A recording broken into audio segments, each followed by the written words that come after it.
Good day, everybody. This is Michael Leveris from JurisQ.com, a legal network with our participating attorney, Gregory Spektor from the law firm of Gregory Spektor and Associates, a premier law firm that deals with personal injury and personal injury only, car accidents and construction accidents.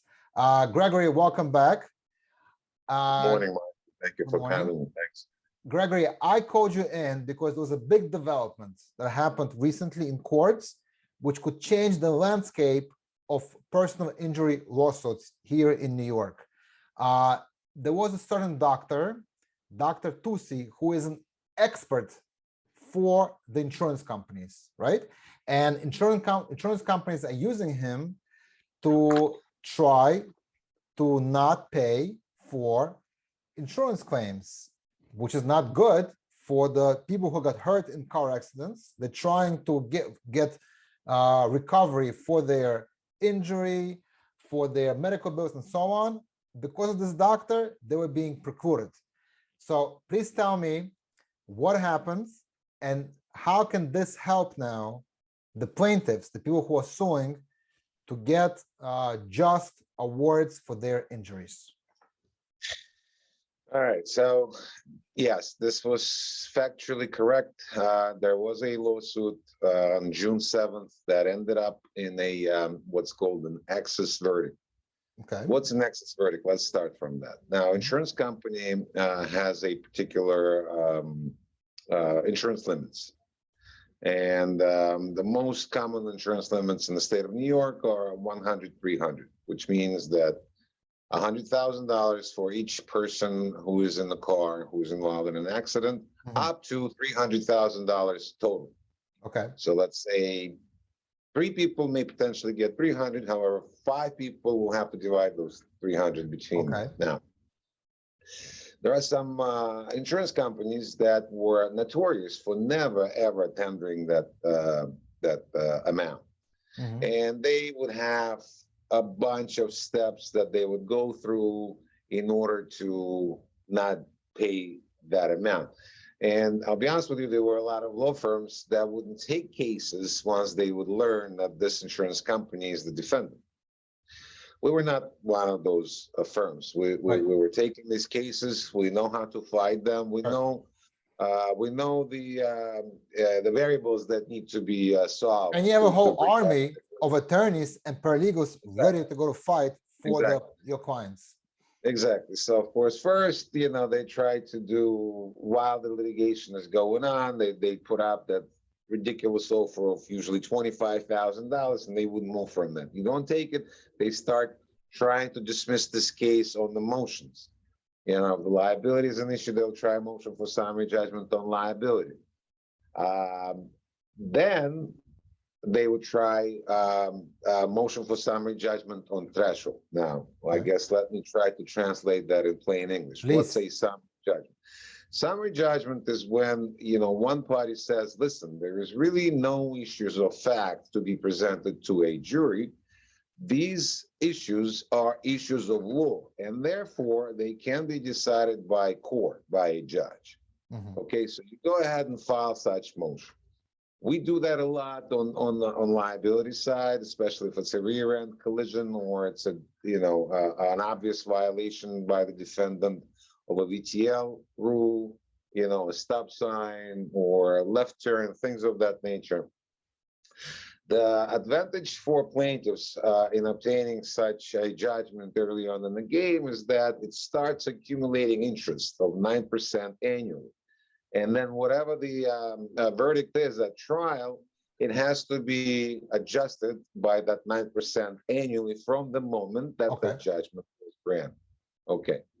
Now, honestly, rarely will the defendants succeed on their motion for summary judgment for liability, because you and I, no plaintiff's lawyer will take a case where there is a questionable liability. Why?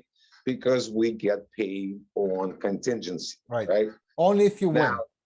Only if we win, right? So the next motion that they try to do is motion for summary judgment on threshold of seriousness of the injury. What does that mean? Now, New York State has a very narrow definition of what constitutes a serious injury. And that, includes a fracture, laceration, loss of limb, loss of fetus, death. Then if you were not able to attend to your day-to-day activities for the first 90 days, for 90 days out of the first 180 days immediately following the accident. And then more commonly used are significant, permanent or significant limitation of body use or organ. Now, and that is where that particular insurance company, I'm not going to name it, would throw those motions at everybody. And sometimes they would succeed. At the very least, it requires a lot of work to oppose that motion because you need to get affirmations from all the doctors. You basically have to put the client through sort of another medical exam just to beat this motion. Right.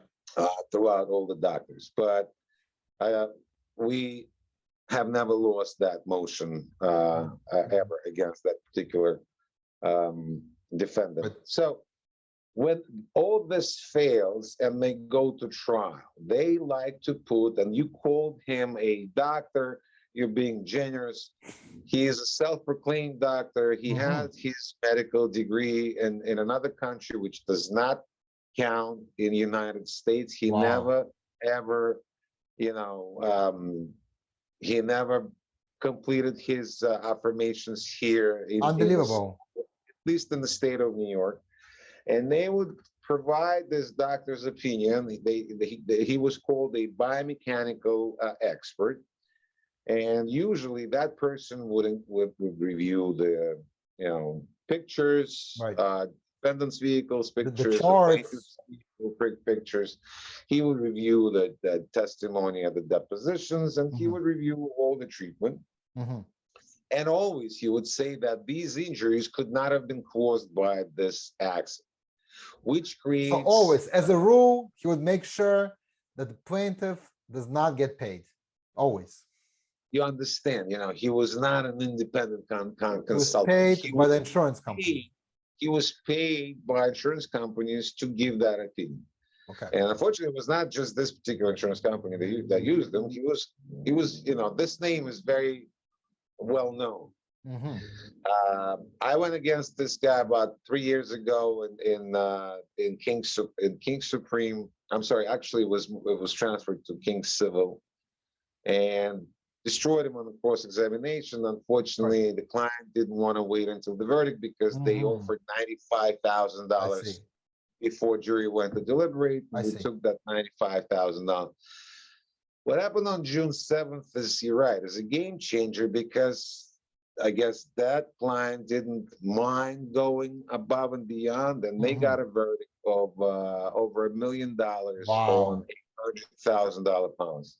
Now, what that means is that a lot of times when insurance companies do not try to settle the case by, in a lot of instances, when the injury is serious enough, tendering the full policy, then the plaintiff has potential cause of action for bad faith, for that excess. In other words, for the difference between the verdict and the available policy. Wait a second. So I just want to make it clear. The policy was, you said 500,000? No, $100,000. 100,000. But the jury gave the plaintiff $1,150,000. Correct. Unbelievable. See, I never knew you can go above the policy limit. So it's not a straightforward, it's not that they have to pay now. You have to file a new action. So it's possible to get paid. Yes, it's very much possible. You need to do a few things beforehand. For example, you should, as a plaintiff's attorney, you should send what's called bad faith letter, telling the insurance company that at this point you're no longer acting in good faith to protect your insurer. You have to put your insured on notice that you're not acting in such a way. Ask him to get their own counsel, because we will be asking the jury for a verdict far in excess of available policy. Gregory, this is a very interesting piece of information, and I'm going to ask you to come back another time. We're going to do a whole separate piece just on that, because that's very interesting. You could get beyond the policy limit.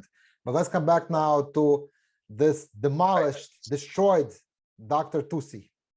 Right. Doctor, in So quotes. a lot of times, so what was, and it's not a secret that plaintiffs' attorneys, they talk to each other. Right. There are a lot of listservs out there. There are a lot of conferences where plaintiffs' attorneys interact and discuss, and everybody was mad that insurance companies are trying to put that hack.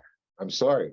And at this point, I don't think I'm I'm crossing any lines, because once those transcripts become available, everybody will see that he was. So what happened in that courthouse?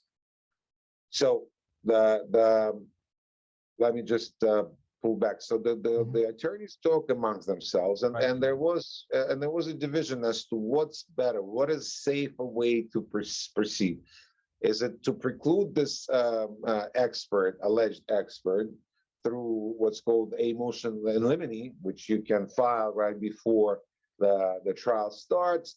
And in that motion, you can indicate whether or not what he reviewed is not sufficient to form that opinion.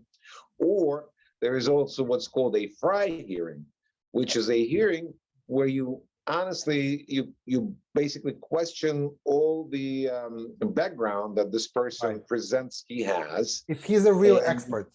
If he's a real expert, and even if he proves that as to whether or not he actually applied his expertise diligently to the facts of this case. And like I said, first we destroyed him on the cross-examination. We've precluded him many times on this motion in limine. We precluded him at least once on that Fry hearing. And the argument amongst plaintiffs' lawyers was whether or not was the best way to do this. Is it safer to preclude him just in case, just to make sure that jury do not hear this opinion and it doesn't poison their way of thinking, or put him out there and destroy him on the cross-examination? Well, now that issue is resolved. Okay. How? Obviously, because now these transcripts from the hearing of June 7th will become available. And all the transcripts from any trial are public information. You can exchange them. And now if anybody is going to try to bring the same expert, what you're going to do is you're going to read from that transcript all those questions, all those answers that he got wrong. You can ask him, do you know what was the jury award? And he's going to have to tell you. If not, you can go ahead and tell it for him. So basically, he is forever tainted. His reputation is tainted. In my opinion, he's done. In my opinion, he's done. Well, moreover, I'll be honest with you, Michael, since June 7th, we started seeing that insurance company calling and trying to settle the case. At first, I didn't understand what was going on. They realized what happened. They would never, ever go above $25,000 until you start selecting the jury. And I had a case, it was supposed to go for jury selection on June 14th. They call us on June 10th, and before even trying too hard in front of the judge, they're putting out. I'm going to ask you something. Are you able to disclose who is that insurance company? What is it? I am. I don't think this is. Let's hear it. It's American Transit. That's the insurance company that insures most of the yellow cab. Listen up. If you listen to this video, if your policy carrier is American Transit, and before you were unsuccessful to get paid for your bodily injury, now it is possible. It's not guaranteed, but I think it's worth a shot, right? It's a lot easier, yes. And so, Gregory, this was it's not your insurance. I just want to clarify one thing. Is if it's not your insurance, but the insurance of the tortfeasor, the insurance of the defendant that caused you to suffer those injuries. If before that, a lot of people would say, don't even bother. Right. Now is the time. Now is the time. Gregory, this was a great takeaway here, that this was a score, a win for the good guys, for the attorneys who prosecute these plaintiff cases, for the people who get injured and trying to get what's rightfully theirs, trying to I get think so. compensation so they can become whole because of loss of work, damage to the car, medical bills, bodily injury. Now there's more avenues available to get. It brought the balance. It brought the balance where it should be. That Right. the insurance companies should not be just in the business of making money. Where, Right. well, obviously That's a that's great it. But point. they have to fulfill their Yeah, positions and this is why compensate people we for their pay insurance. our insurance premiums. Premiums, In anything premiums, for happens, sure. we get covered. Okay, Gregory, this was good news. Thank you for bringing them to us. We appreciate it. If anybody has any questions about their case, about a car accident issue or construction accident issue, please call the number at the bottom of the screen. Ask for Gregory Spektor, and Gregory, you'll be able to give them free consultation about their rights, of whether or not and how they can get paid for their bodily injury. Gregory, Absolutely. thank you. Everybody, have a great day. Thank you for tuning in. Until next time, take care. Thank you, Michael. Thank you. Bye-bye.